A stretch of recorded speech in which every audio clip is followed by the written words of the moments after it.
Radio.com. This event is brought to you by City Winery and the Pennsylvania Lottery in partnership with Bayou Lounge. About to be Valentine's Day next Love month, week. Yes. And so one of the things that has really become pretty controversial as it relates to love and relationships It's a thing, are right? age gap relationships. At least that's the new name for them. I just always thought that. And that's crazy, right? Because there's so many ways to describe it. And when you say age gap relationships, it's going to be new to, I would say, a lot of listeners, right? Because some people would just say sugar mama and a sugar daddy. You know what I mean? To really understand the concept of what that is.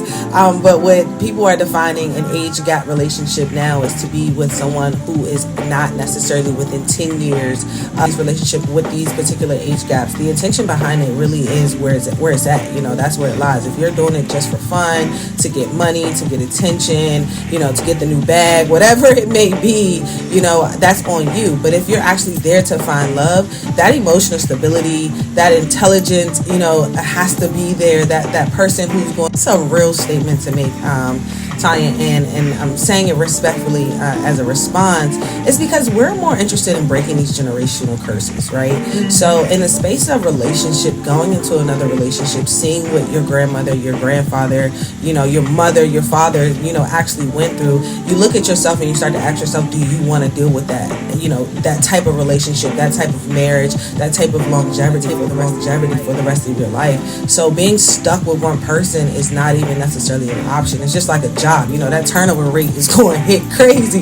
And I think that's why this terminology of situationship, you know, actually comes about, because, you know, we can occupy spaces with people with not necessarily trying to become their spouse in a way in which we see marriage. But not to get us wrong, a lot of millennials do want to get married. It just has to be on their own time. It has to be on their own accord. And a lot of millennials are waiting till they set themselves up in a situation where it makes sense for them.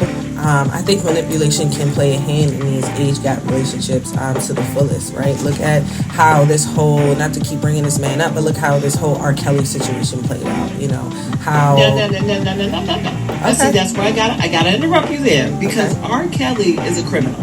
His behavior was sexually predatory, and what he did was illegal because he was dating underage girls. Mm-hmm. I'm talking about when both people are above age. Okay. Consenting adults. Okay. Because that's criminal behavior. Okay. That's completely different. Okay. I'm talking about when both people are consenting. So then let me give you this example, right? Marcus Houston, right?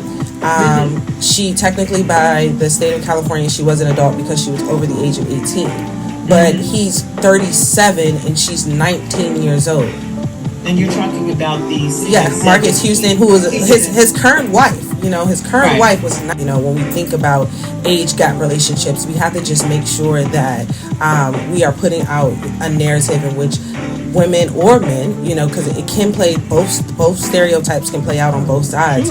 I just think that when we put out this narrative is that we're educating our listeners, or we're educating the people who are listening when it comes down to making smart decisions. We can't tell you what to do, right? But we would love for you to make smart decisions with the people that you are going to be, you know, choosing to be your lover, your friend, whoever it may be.